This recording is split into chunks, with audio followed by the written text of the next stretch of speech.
Hello everyone, welcome to the electrical engineering and civil service academy.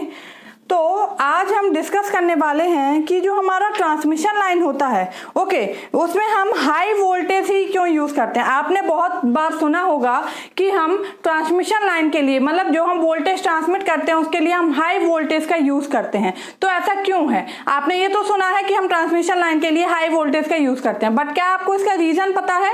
अगर पता है तो बहुत अच्छी बात है, नहीं पता है तो आज मैं बताने वाली हूँ कि क्यों हम ट्रांसमिशन लाइन के लिए हाई वोल्टेज यूज करते हैं। और आप सोचेंगे कि हाई वोल्टेज यूज करते हैं तो हम सबसे ज्यादा वोल्टेज ही यूज कर लेते हैं, फिर लो वोल्टेज का कोई काम ही नहीं है। जैसे हमने क्लासिफिकेशन बताया था ट्रांसमिशन लाइन का, उनके वोल्टेज के अकॉर्डिंग कि हाई वोल्टेज होता है, एक्स्ट्रा हाई वोल्टेज होता है, अल्ट्रा हाई वोल्टेज होता है, तो हम अल्ट्रा हाई वोल्टेज ही यूज कर लेते हैं हमेशा। ठीक है, तो क्या हम हमेशा अल्ट्रा हाई वोल्टेज यूज कर सकते हैं? क्योंकि हम तो बोल रहे हैं ना कि हमें हाई वोल्टेज यूज करना चाहिए। तो क्या हम अल्ट्रा हाई वोल्टेज तो नहीं, एक रेटिंग होती है कि हम कहाँ तक यूज कर सकते हैं, कितना हम वोल्टेज बढ़ा सकते हैं, क्योंकि ज्यादा वोल्टेज भी हमारे लिए क्या होता है, खतरा होता है हमारा, और कम भी होता है तो उसमें क्या होते हैं, लॉसेज ज्यादा होते हैं। ठीक है, तो आइए आज हम देखते हैं कि क्यों हम हाई वोल्टेज, सबसे पहला क्वेश्चन ये लोगों के दिमाग में आता है कि why high voltage is used for transmission. Is used for transmission line. हम हाई वोल्टेज क्यों यूज करते हैं ट्रांसमिशन लाइन में? हम कम वोल्टेज क्यों नहीं यूज करते? तो हम ऐसा क्यों करते हैं? क्योंकि जो हमारा पावर होता है वो क्या होता है, VI cos phi।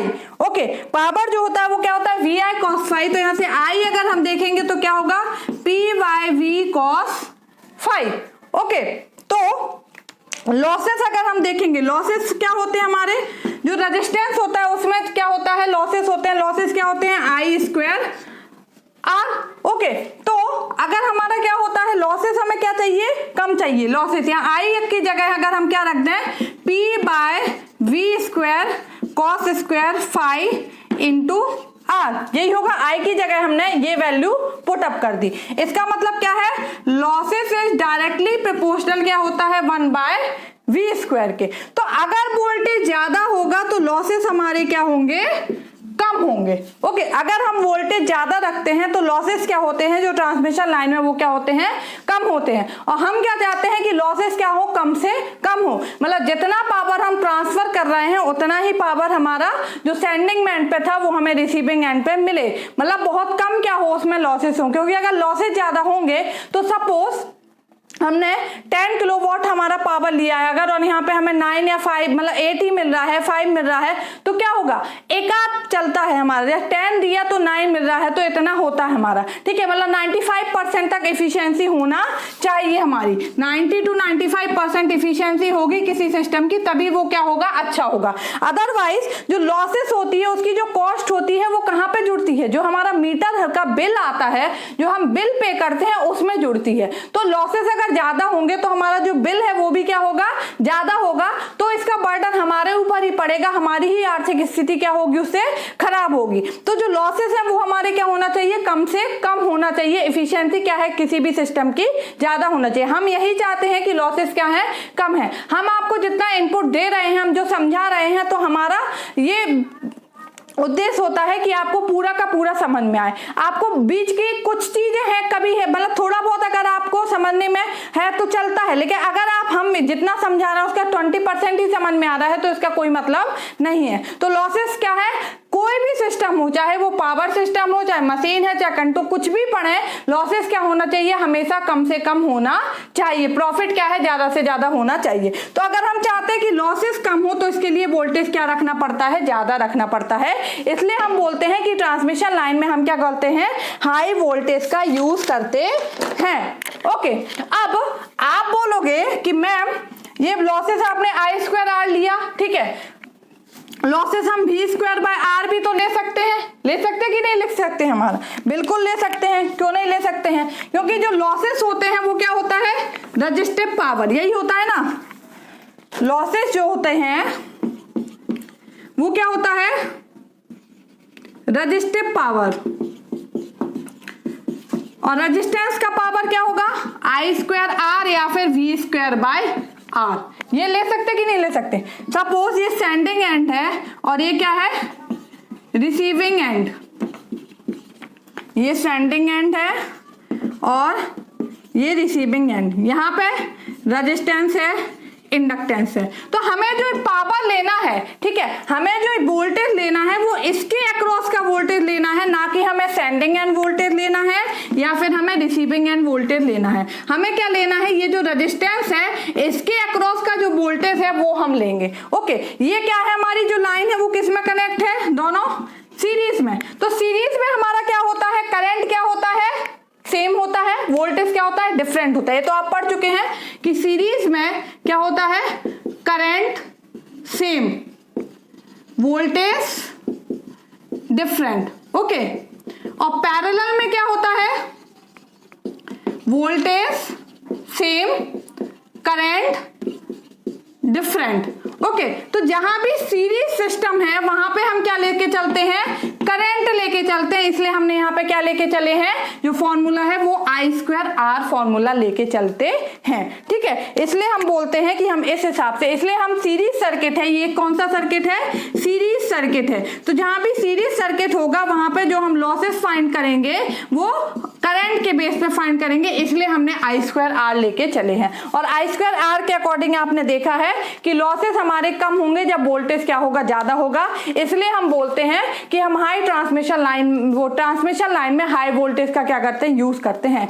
ये जो क्वेश्चन है, इस टाइप के क्वेश्चन है, ये आपसे इंटरव्यूज में बहुत पूछे जाते हैं, क्योंकि ये स्टेटमेंट तो सबने पढ़ा हुआ होता है कि ट्रांसमिशन लाइन में हम हाई वोल्टेज का यूज करते हैं। ठीक है, इतना हम पढ़ लेते हैं बस, लेकिन हमें रीजन नहीं पता होता है कि ऐसा हम क्यों करते हैं। तो रीजन पता होना चाहिए। इंटरव्यूअर जो होते हैं वो मोस्टली क्या करते हैं, इस टाइप के क्वेश्चन ही पूछते हैं कि अच्छा आप बताइए क्या ट्रांसमिशन लाइन में हाई वोल्टेज का यूज करते हैं, आप बोलेंगे जी सर बिल्कुल। तो क्यों यूज करते हैं, तो ये रीजन है हमारा कि लॉसेज जो है वो हमारे कम से कम हो। कोई भी सिस्टम है उसमें हम चाहते हैं कि लॉसेज कम हो, एफिशिएंसी ज्यादा हो, इसलिए हम क्या करते हैं, हाई वोल्टेज का यूज करते हैं। ओके, तो ये तो एक हमारा डाउट क्लियर हुआ कि हम हाई वोल्टेज का यूज क्यों करते हैं। दूसरा, हम किस रेटिंग तक हाई वोल्टेज का यूज करते हैं, क्या हमारी लेंथ बढ़ती है तो क्या हमारा वोल्टेज रेटिंग भी बढ़ना चाहिए। दूसरा क्वेश्चन आता है, on what basis be decide the voltage rating of line, do be decide the voltage rating of line, किस बेस पे हम वोल्टेज रेटिंग जो है लाइन की डिसाइड करते हैं कि हमें वोल्टेज रेटिंग कितना रखना है। क्या डिस्टेंस के साथ साथ वोल्टेज रेटिंग भी बढ़ती है या फिर हमारी नहीं बढ़ती है। ठीक है, तो अभी हमने आपसे क्या बोला, losses is directly proportional to 1 voltage का स्क्वायर। ओके, यही है ना। तो अगर वोल्टेज बढ़ेगा तो लॉसेस क्या होंगे, कम होंगे। Okay, but voltage is directly proportional किसके होता है, इंसुलेशन के। जो हम इंसुलेशन प्रोवाइड कराते हैं, हम इंसुलेशन लगाते हैं ना, हम इंसुलेशन लगाते हैं ताकि हमारा कोई भी दो हमारे कंडक्टर्स हैं वो एक दूसरे से क्या करें, हमारा उनका कोई भी एक दूसरे एक का प्रभाव दूसरे पे ना पड़े, इंसुलेटर रहे, हमें करंट वगैरह ना लगे। तो जो वोल्टेज रेटिंग है उस पे क्या होता है, हमारा इंसुलेशन डिपेंड करता है। ठीक है, तो अगर वोल्टेज हमारा बढ़ जाएगा तो इंसुलेशन भी क्या होगा, बढ़ जाएगा। और अगर इंसुलेशन बढ़ेगा तो कॉस्ट जो है वो सिस्टम की क्या हो जाएगी, इंक्रीज हो जाएगी। तो कॉस्ट भी एक हमारा बहुत ही इंपॉर्टेंट फैक्टर होता है। कॉस्ट जो है वो भी एक हमारा बहुत ही इंपॉर्टेंट फैक्टर होता है। जब भी हम कोई भी सिस्टम चूज करते हैं तो हम ऐसा चूज करते हैं कि कॉस्ट क्या है हमारी कम से कम हो। हम कोई भी चीज स्टार्ट कर रहे हैं, हम सपोज दुकान खोल रहे हैं, तो हम क्या चाहते हैं कि हमारी जो लागत है वो क्या है, कम से कम हो, कम कॉस्ट में हमें ज्यादा से ज्यादा प्रॉफिट मिले। ठीक है, तो जब भी हम कोई चीज देखते हैं तो उसमें कॉस्ट को भी सबसे पहले देखते हैं। तो अगर हम चाहते हैं कि लॉसेस कम है तो हम वोल्टेज बढ़ा दे रहे हैं, बट वोल्टेज बढ़ाने से इंसुलेशन बढ़ जा रहा है तो हमारी कॉस्ट बढ़ जा रही है। एक और क्या हो रहा है, वोल्टेज बढ़ रहा है, तो वोल्टेज बढ़ने से हमें क्या करना पड़ेगा, जो क्लियरेंस होता है, क्लियरेंस क्या होता है, ये हमारा टावर लगा हुआ है और ये क्या है हमारा लाइन गई है, ठीक है, ट्रांसमिशन लाइन गई है, तो अगर ये वोल्टेज क्या है हाई होगा तो यहाँ पे सपोज ये हमारा क्या है, ये पेड़ पौधे लगे हुए हैं, ये हमारा घर बना हुआ है हमारा, ठीक है, तो ये क्या होता है क्लियरेंस, मतलब जो ट्रांसमिशन लाइन है और इनके बीच का ये जो गैप होता है क्या होता है क्लियरेंस। तो ये जो अगर वोल्टेज लेवल हाई होगा तो हमें क्लियरेंस जो है ये भी क्या होगा हमें बढ़ाना पड़ेगा। क्लियरेंस बढ़ाने के लिए हमें टावर की हाइट क्या करनी पड़ेगी, इंक्रीज करनी पड़ेगी। तो टावर की हाइट इंक्रीज होगी तो यहाँ पे भी क्या होगा, कॉस्ट जो है हमारी वो क्या हो जाएगी, हमारी इंक्रीज हो जाएगी। ओके, क्यों, क्योंकि वोल्टेज हमारा ज्यादा है तो क्लियरेंस ज्यादा रखना पड़ेगा, अदरवाइज क्या होगा ये क्लियरेंस कम होगा तो कोई इसके कांटेक्ट में आएगा, वोल्टेज लेवल ज्यादा है तो वो क्या होगा निपट जाएगा, सीधा ऊपर चला जाएगा। तो हमें प्रोटेक्ट करने के लिए क्लियरेंस बढ़ाना पड़ेगा।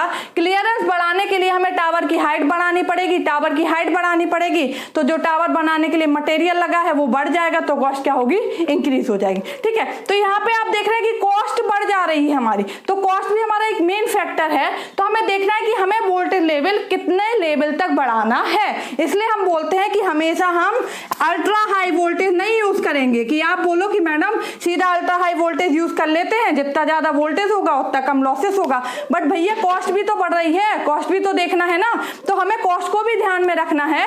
तो हम उतना ही वोल्टेज बढ़ाएंगे जितने में हमें क्या है, दोनों चीजें क्या हो जाए, एक लेवल तक मिल जाए कि कॉस्ट भी हमारी ज्यादा ना बढ़े और लॉसेस भी क्या हो हमारे कम से कम रहे। ठीक है, तो जैसे जैसे हम क्या करते हैं डिस्टेंस बढ़ाते हैं ट्रांसमिशन लाइन की, वैसे वैसे हम क्या करते हैं उसका वोल्टेज लेवल भी बढ़ाना पड़ता है। ठीक है, एक फॉर्मूला होता है हमारा पावर का, VS/VR by x sine del. Okay, जब आप पावर स्टेबिलिटी वगैरह हम पढ़ाएंगे बाद में तो हम ये फॉर्मूला बताएंगे। VS सेंडिंग एंड वोल्टेज है, VR रिसीविंग एंड वोल्टेज है, X रिएक्टेंस ऑफ लाइन है हमारा, साइन डेल जो है हमारा ये डेल एंगल है हमारा, ठीक है, जो स्टेबिलिटी एंगल होता है। तो ये हमारा पावर का फॉर्मूला होता है। तो अगर लेंथ बढ़ती है हमारी, ठीक है, length of transmission line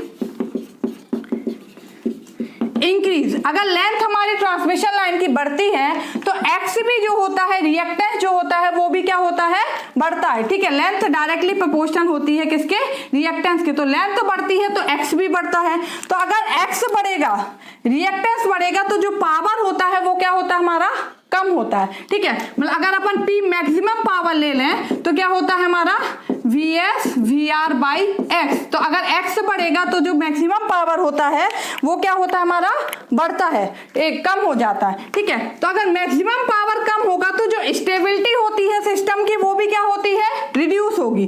P maximum अगर रिड्यूस होता है तो स्टेबिलिटी ऑफ सिस्टम रिड्यूस, जो स्टेबिलिटी होती है सिस्टम की वो क्या होती है हमारी, कम होगी हमारी। ठीक है, तो स्टेबिलिटी सिस्टम की हमारी अब कम होगी तो इसको कांस्टेंट रखने के लिए, जो मैक्सिमम पावर है उसको कांस्टेंट रखने के लिए या फिर हम बोले स्टेबिलिटी बनाए रखने के लिए हमें क्या करना पड़ता है, वोल्टेज बढ़ाना पड़ेगा। ये कम हो रहा है तो ये कम हो रहा है, वोल्टेज बढ़ा देंगे तो ये क्या होगा, बढ़ जाएगा और ये क्या आ जाएगा, कांस्टेंट। इसलिए हम बोलते हैं कि ट्रांसमिशन लाइन की अगर लेंथ बढ़ेगी तो उसके साथ साथ क्या होता है, वोल्टेज भी इंक्रीज होता है।